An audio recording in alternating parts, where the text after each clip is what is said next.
Thank you so much to our patrons, Sawtooth44 and The Neighbor. It means a lot that you're supporting our channel, and if you too want to support our videos or comic work, then the link to our Patreon will be in the description below. Hello, and welcome back to another video on Onami Comics. It's me, Dan, again, and what a surprise! Commentary, once again. I had actually planned to do commentary for the other couple videos that I put out, but I just couldn't find the time, and surprisingly, I have found it hard to ramble on, as it were.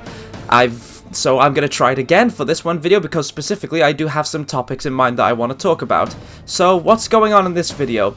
Well, I actually put out a request on my Twitter that I was going to be redesigning a bunch of people's original characters to be villains, because apparently that's the mood I've just been in recently. I've just wanted to do villains. In fact, this channel, if I have any control over it, will likely just become the villain channel. Hopefully, if Baz does content here, we'll get some, you know, variety. But if not, then that's likely what you're going to see. So yes, that was the challenge I set myself. I said, hey, anyone throw in your OCs, and I'll redesign them to be villainous characters. And the first one I chose was from XX Dark Rocks SFM XX on Twitter, and it was a My Hero Academia OC, which originally caught me immediately because, simply put, I thought it would be pretty easy to turn a show that already revolves around like heroes and villains and say, okay, this character is now a villain. I thought that was the case. Surprisingly, had quite a bit of problems with this one. I don't know why. Like I stopped the recordings every couple of times because I just ran out of ideas. Despite the fact that I think everything that ended up on the finished product of this was pretty close to my original vision of what I was going for. I love the original character design. I have a big thing for object heads characters, and TV heads are just a classic. So I saw a TV head character that said My Hero Academia, and I was like, you know what? That's definitely going to be a lot of fun to have a go with. So I started off with that, and I remember her powers being something along the line of static electricity, which made sense for the character, and I decided to try and play that up a bit with the designs, but also throw in a few more powers to try and make this character be a bit more villainous. I had something along the ideas of my mind that if we're going to go down the TV route, maybe she's using not radio waves, but she can use the screen for her face to hypnotize people, or she can hack into televisions or what's called any device and display whatever she wants on them, so she can use it to like fake people's voices or fake newscast information and just sow anarchy and misinformation. I'm not 100% certain what a good villain name for that would be. I almost thought about doing, oh, would it be fun if we just called this character Fake News? But that's a terrible villain name. That would actually be awful as a villain name. Could you imagine someone rolling up and being like, oh, this is like, our villain here is Dark Killer, this is the Almighty Warrior, and here we have Fake News. All of those were pretty terrible names, to be honest, but that's it. I'm not good with names on the spot. Give me a break. I still don't think I'm good with names overall. I mean, if you look at my webcomic, I've stuck with calling the main character Vlad, despite I don't think I've ever actually considered him being Eastern European. I was like, hey, that's a cool name, I'll stick with it. So that's what I've done here, and despite that, I thought, okay, how else can we make this character a bit more villainous, and just had, like, even before Dr. Octopus's big reveal in the Spider-Man trailer, I was thinking, you know what, I think it'd be interesting that if we really lean into the techno angle, we could probably give her, like, some fun not spider limbs, but, like, metal limbs to just attach around the sides. And there we go, I decided to throw that on, and a lot of the other design choices were just to basically make her appear more ready for action, while also clearly being villainous. Like, I tried to make the face a bit more angry, put a little, I wanted to add a scar on here, but I thought, because I love the eyes of this character originally, and I love the teeth. I always have a thing for, like, sharp-teethed characters and spiral eye characters. And I think originally I was planning, like, oh, wouldn't it be great if I add this? I think sharp teeth would make her look more villainous. And if she can hypnotize people or use the screens or something like that, it'd be great to have something weird going on with her irises. And it turned out they were in the base design already. So I had to stick with that, so I thought throwing a scar on might be fun. And I thought, okay, but it's a TV head, so how are we going to do scars with that? And eventually just decided, oh, would it be cool if there was like a crack in her screen almost? And you know when you hit like the TV or like the TV's wrong? I'm not sure if yeah, no, it's still happening, but it still happens to regular TVs. I don't know what I'm talking about. But you get those like funky colors, or just like the TV doesn't know exactly what it's even... Is rendering the right word? I'm not 100% certain. But yeah, so that's why I thought of throwing like a funky color scar, which I think works pretty well. You can decide if it does or not. And I think am I wrapping up on this design? I have no clue. But this is, in all fairness, I'm pretty happy with what I ended up with, despite me, despite me panicking almost about what am I gonna do here. It's been a while since I've watched My Hero Academia, so I'm not sure if this would even fit into that world or not. But I had a lot of fun with this, just making a villainous TV head character. I need to make more of these. I'd love to draw more of these, in honesty. So in all chances, I'm probably going to do something like this again. So if anyone wants to throw in more object heads, that's probably the fastest way to get something done by me for you. So there you go. That's just me throwing on the final bits of electricity, a bit of to actually spice up the character a bit instead of just a static pose. That was the one thing. I wasn't too happy with the pose, but I think it got the point across about this character. So all in all, I'm happy with how it ended up, and I hope the person who owns this character, Dark Rocks, I hope you're happy with it too. And there she is. Alright, so the next character is from Confused Nyx, who is unfortunately my better half. And the moment she submitted her character for this redesign as a villain thing, I'm really familiar with this character. It's because we talk a lot about our original characters and our plans for series and such. So I knew a bit about this character that could be better. I already knew more about this character than could be expressed within 120 characters or whatever Twitter allows. So I immediately had in my head, okay, so he's a nice, soft priest boy. How can I turn this into a villain? And I spent quite a bit of time trying to think, how can I turn this fantasy priest into a villain? And a lot of ideas came into my mind. I'm pretty sure all the same ideas that are coming into your mind came into mine. Like, oh, well, you can make him like an evil cultist or something. And that is pretty much the direction I went in. But I think I drew a lot of inspiration from Dark Souls, because I had it in mind at the time, and, well, Dark Souls is just peak for fantasy, in my opinion. I don't know if my Dark Souls inspirations came through in the final design, but again, this is one of the designs I'm really happy with. It's even though I don't think I played with it as much as I'd like to, it basically did just come down to what if I redrew this same character but a bit spikier. I'm happy with how it ended up with. This is something I had a bit of problems with, though. I wanted to, because like I said, I really did just remake the character again, but with spikier clothes. I wanted to play around with giving the character a mask, and I tried a few different eyes. I stopped the recording for quite a bit to try and plan what I was going to do, and nothing quite came to mind, unfortunately. I didn't know where to take it until I decided, what if I made the mask cracked so you could see a bit of his face underneath? And I thought, oh, that'll be fun. That'll be nice and edgy. So I did that. I threw it on. I think it helps to differentiate the design from the original version quite a bit. I imagine that whatever cult he's in, he's hiding his face because typical culty people don't want to be caught. A lot of fantasy cultists wear all these cool masks and armor. I'm thinking of it's not really, I'm not sure if it counts as a cult, but the Yiga clan, if that's the word, from Breath of the Wild. I think that's something that I had in my mind while designing the mask and the armor. But this is, I think, where the more that bit there that I've just talked over, I think is probably where the Dark Souls roots came in a bit more. I was trying to think of a weapon to replace his staff, and the thing that came into my mind is I'm not 100% certain what the name of it is. I think it's called an immolator, or at least it is in Dark Souls 3, which is basically he's carrying around a big brand that basically he can use to burn the symbol of his little cult into people, because he's nice and fun like that. I think I went super edgy with this character. The stories I came in with my head about what's happened.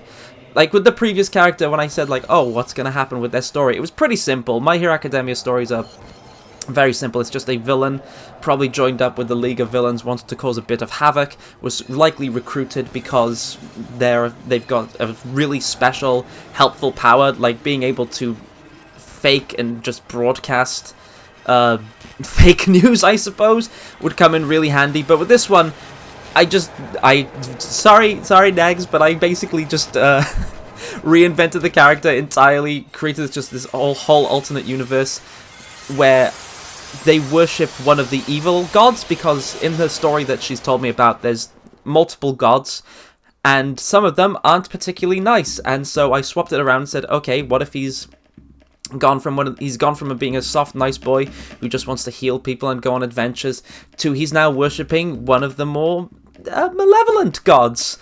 And because of that, he's decided he's going to go out and try and recruit people into his cult.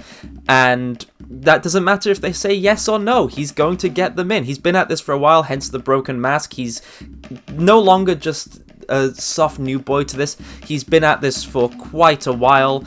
And so he's hurt a lot of people. There's a lot of people out there branded with a big eye symbol. I'm not sure why I stuck with the eye symbol. I think it's probably the most stereotypical...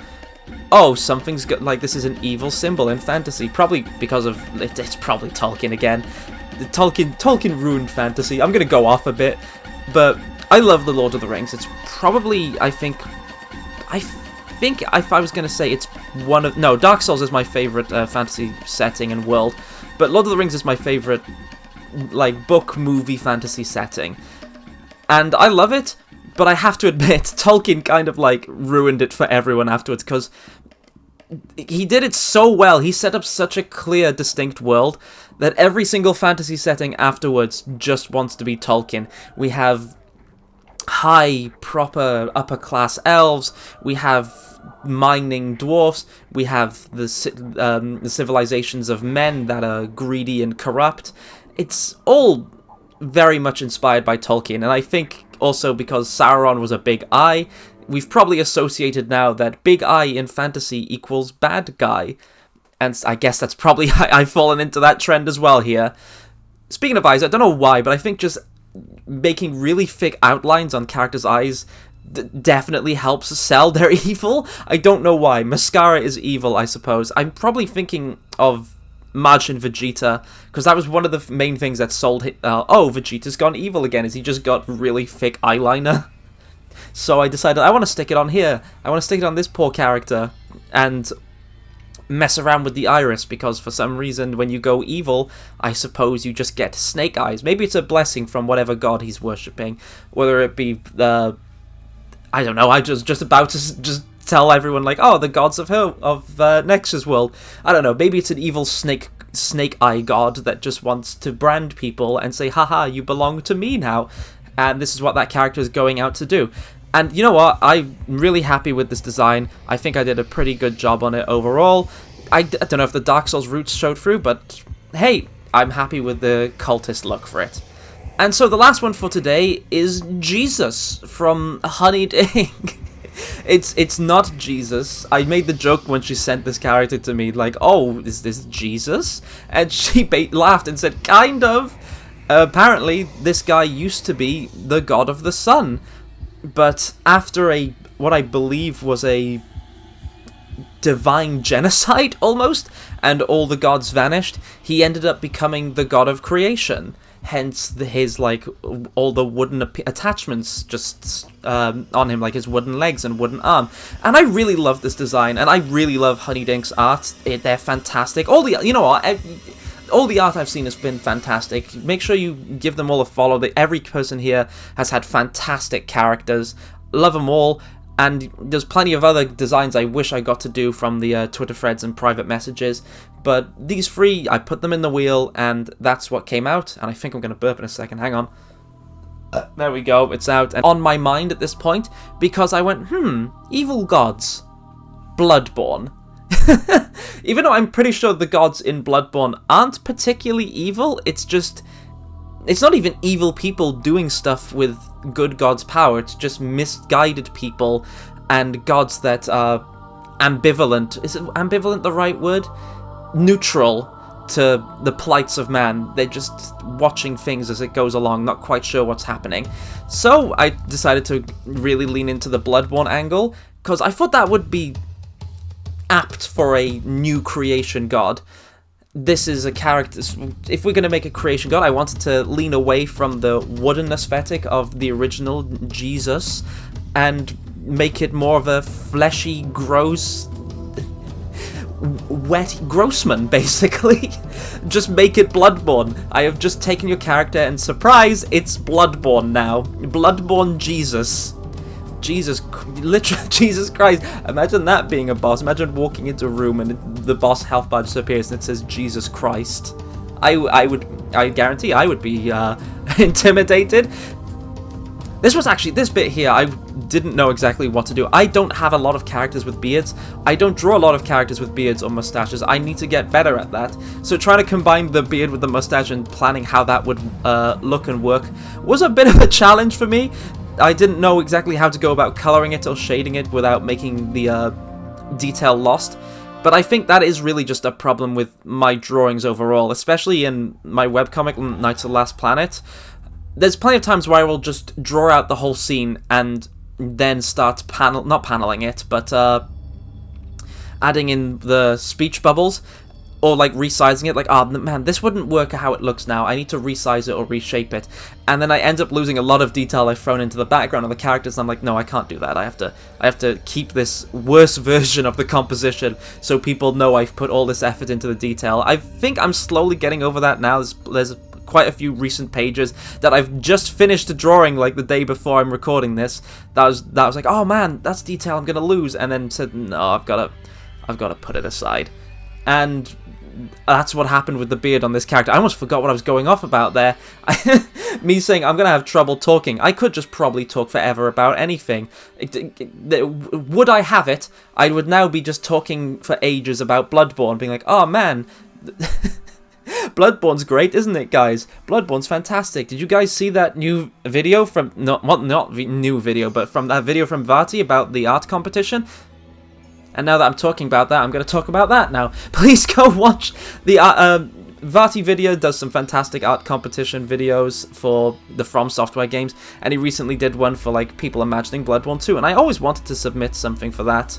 But seeing the competition, Jesus Christ, some of the people have submitted fantastic stuff there. Maybe I'll just throw, if he does a Bloodborne thing too again, I'll throw in Jesus. No, I can't. That belongs to someone else. I won't even joke about that. But this is what I ended up with. Then I decided to try and work with the angle of, okay, let's make him an evil creation god now, which meant leaning away from wooden, more into fleshy, gross stuff. And I think he's probably didn't start evil, but I think whatever this like divine genocide was has probably really mentally messed this character up, and he's decided to take over creation and look after it in his own special way, which is enforcing tyranny through gross monster creations. He has his own universe filled with Cthulhu's and eldritch entities that police the universe, which, if no one does anything with that, I might hold on to that idea. The Eldritch Police. Jesus Christ. I said it again. Funny, aren't you quite the comedian, Dan? Speaking though of literally speaking, I need to get better at doing these commentaries, and I will try to do more of them. And I'm sorry I actually haven't put out more videos on this channel. I was planning to, but as it turned out, I started thinking, oh man, I've got enough time away from my job, I do drawings enough, I can probably get something done for here. And at which point my job said, hey, we need you in literally every single day. And this was one of the first days off I've gotten in quite a while. So I've taken this time to try and get this recording done. I know I'm not going to waste time recording it again, despite the fact that I've just meandered everywhere, barely stayed on the topic of my drawings or my art process. I've just talked about anything, but I don't have the time to go back and record something like this again. So this is what you're stuck with. I'm sorry. Or maybe you just prefer that I just talk about anything. I don't know. What would you prefer I talk about? Would you guys like that I talk about my artistic process? Would you guys mind that I just go off about anything and everything that comes to my mind? leave a comment, and make sure you leave a comment about if you liked all these designs. I want to know if I did right by you guys, because I loved all your designs. I loved Jesus, I loved Nice Priest Boy, and I loved TV Head Person. And I'm going to be doing more of these for certain. I love, for lack of a better term, redesigning people's characters, but really just taking it in a different direction, like knowing people did something like this, and just saying, okay, this is my different take on it. And thank you all for watching. Oh wow, the ending has really caught up on me. I'll see you guys next time. Thanks for tuning in. Bye-bye!